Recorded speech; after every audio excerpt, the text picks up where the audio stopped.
History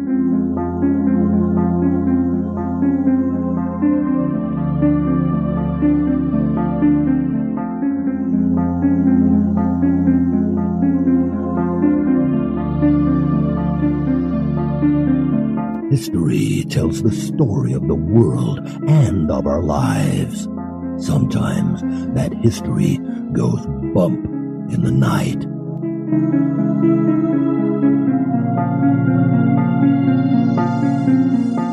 Broadcasting from the center of oddity and the supernatural in Central Florida, it's the History Goes Bump podcast. Hello, you spectacular people. Welcome to History Goes Bump Redux. I am your host, Diane. And this is Kelly. Kelly, on this Redux, we're going back to the USS Lexington. Ooh, I love ships. Yes, and this one's a big one because it's a carrier. Excellent. And it is quite haunted. Are you ready to go back? I'm ready.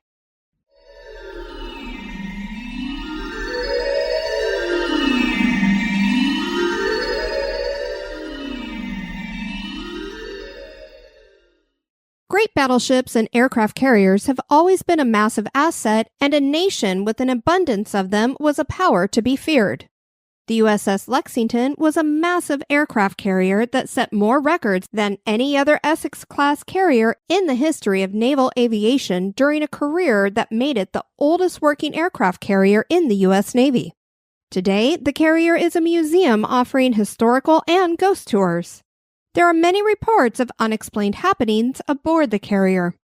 Join us as we explore the history and hauntings of the USS Lexington.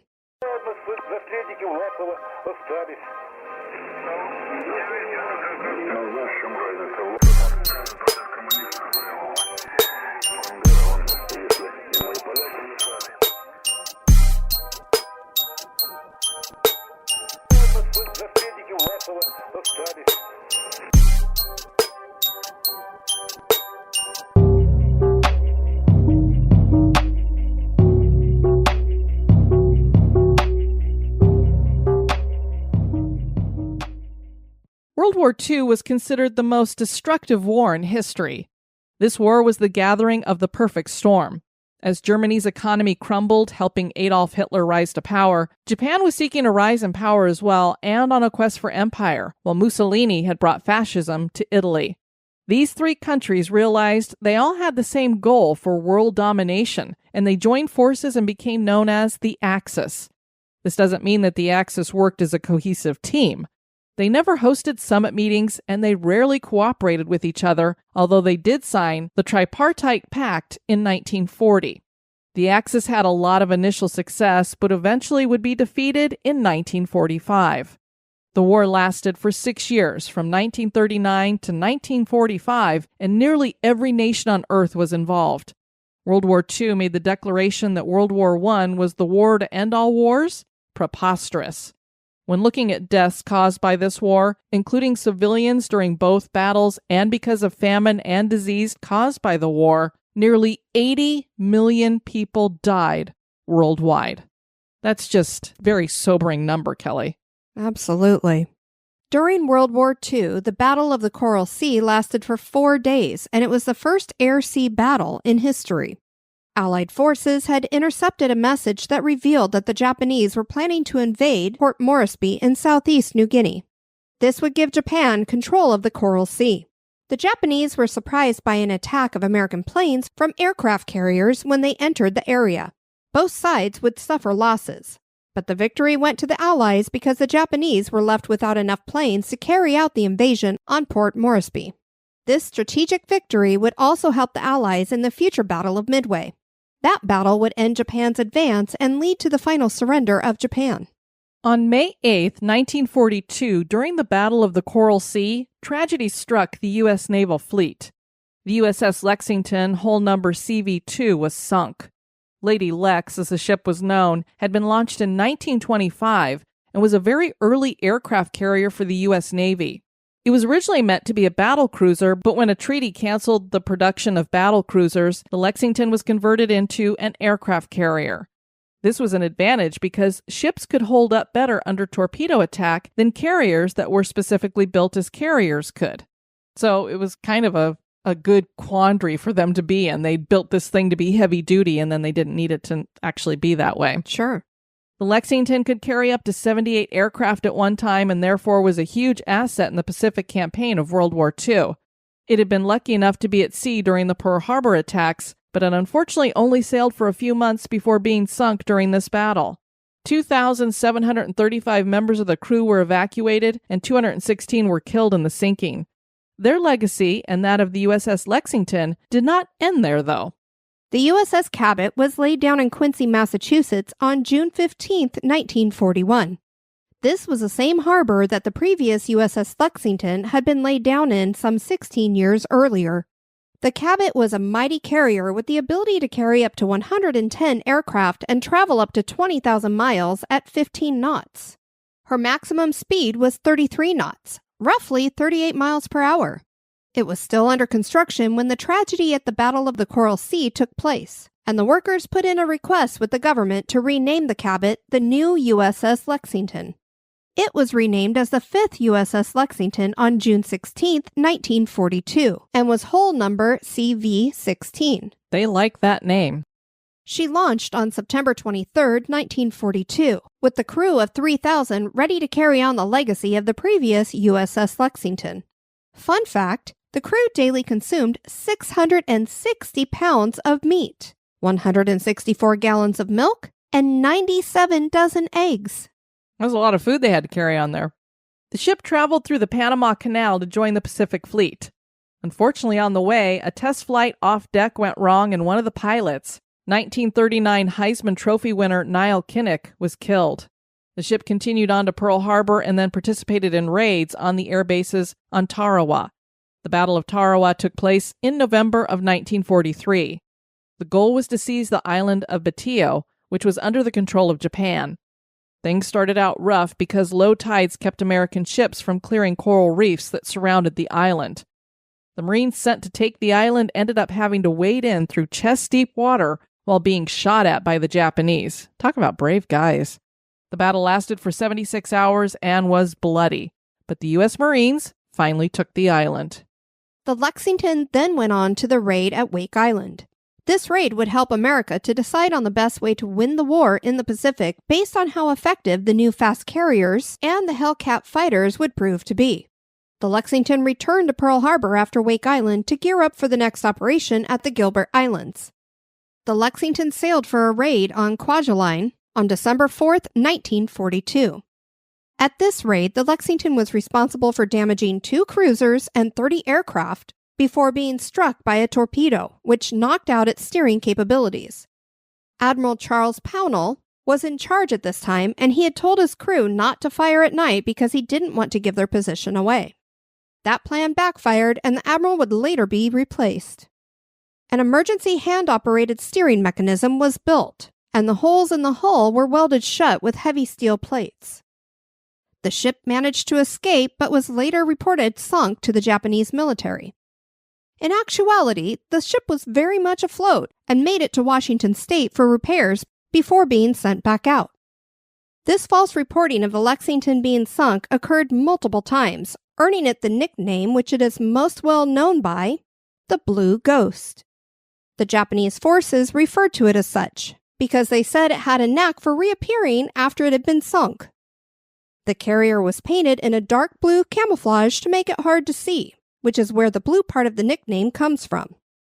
The USS Lexington went on to participate in the Battle of the Philippine Sea, which was Japan's attempt to get back on the offensive side of things. They failed miserably with inexperienced fighter pilots and far less planes than the Americans brought. Japan's aircraft losses were large, and they had little success in hitting any battleships or carriers. The next battle for the Lexington was at Leyte Gulf. This was the first hit by the Allies as they battled for the Philippines. Japan's forces were disjointed and not together as a fleet, so each ship had to fight independently. It did not go well for Japan. At both the Battle of the Philippine Sea and Battle of Leyte Gulf, the Lexington was reported as having sunk, holding up its ghost ship reputation. The Lexington spent 21 months in combat and helped destroy 847 enemy aircraft, 15 of which were shot down by the carrier's guns. She had participated in nearly every battle in the Pacific Theater. After the war, the ship was decommissioned, and in 1947 it joined the National Reserve Fleet. The ship was recommissioned as an attack carrier in 1955 and served in various capacities, including being involved in the Cuban Missile Crisis, until it made port in Pensacola, Florida. In 1969, it began operating as a training ship both here and at its current place of port, Corpus Christi, Texas. It served this way for 22 years. In 1980, it was the first aircraft carrier to have women stationed on it as crew members, and it was finally decommissioned permanently on November 8, 1991. In her time, the carrier had set more records than any other Essex Class carrier in the history of naval aviation. In 1992, she opened as a museum, and to date, over 5.5 million people have visited the ship. And now a little break for a word about one of our sponsors.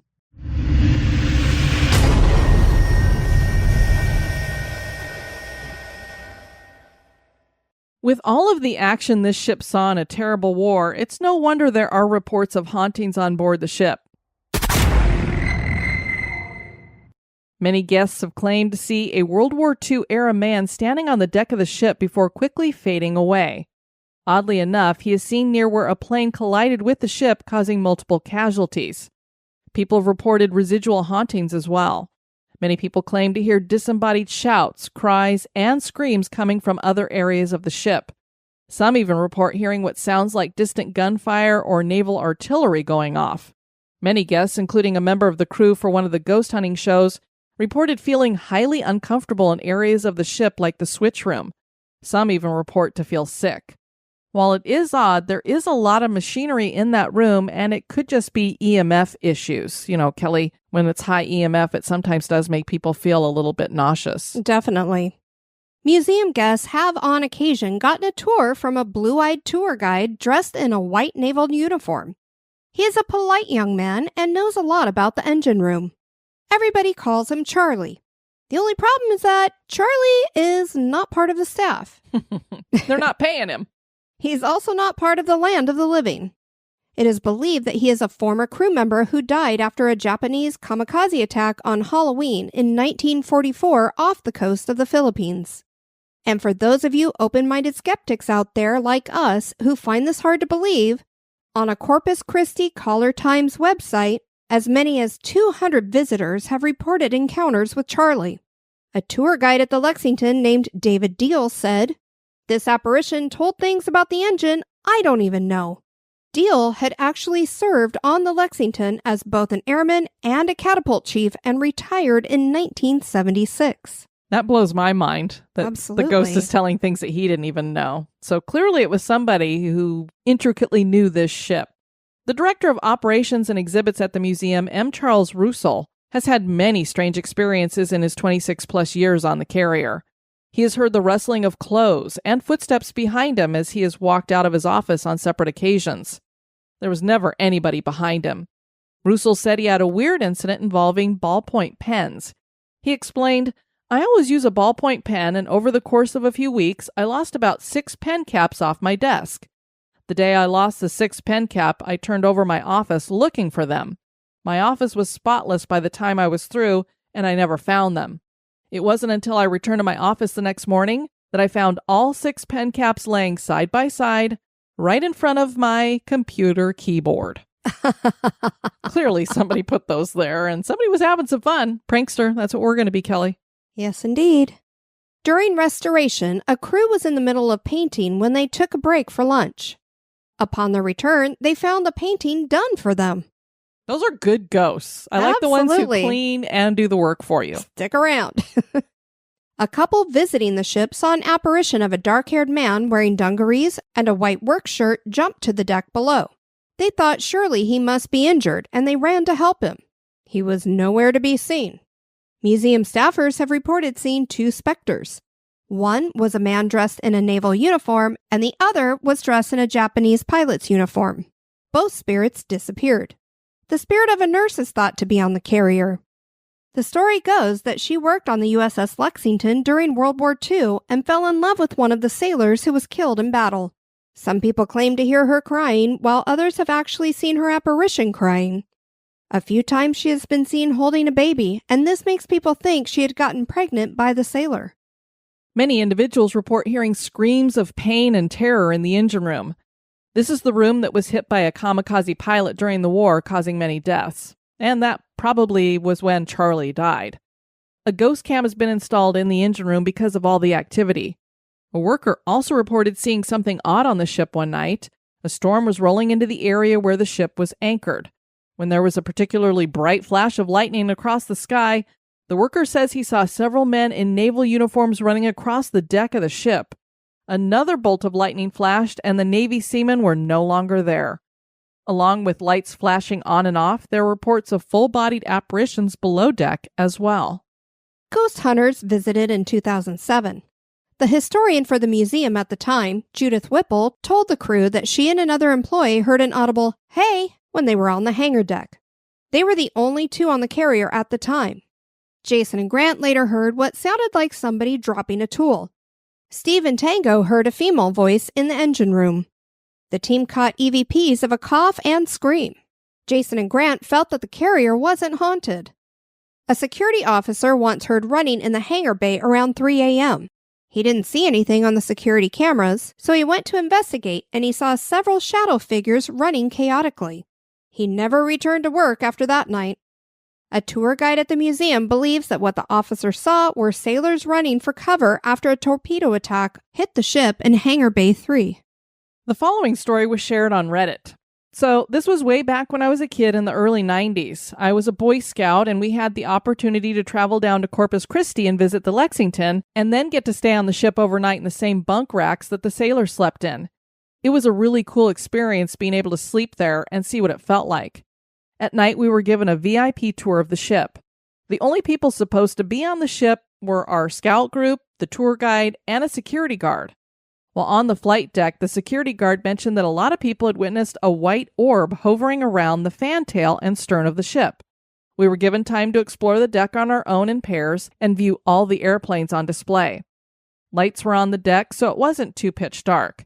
I really thought I was going to see an orb or something, but left the deck disappointed. Of course, when you're told that there might be a ghost floating around. We weren't into the conning tower, and this is probably because all the mannequins were in there with period clothing on, and it seemed really spooky to them. I can imagine as kids, I don't like mannequins. Around this time, while we were looking at things, it got very cold in the tower. All of a sudden, we heard what sounded like footsteps of people running down the halls and down the stairwells of the ship, followed by the loud bang of a bulkhead door closing. Our scoutmaster thought some of us had run off and were playing a prank, but we were all accounted for. The tour guide even radioed the security guard, but he was at his post in the hangar by the entrance, so there was no one unaccounted for. Frankly, it spooked us all to death, and through the rest of the tour, we kept looking over our backs.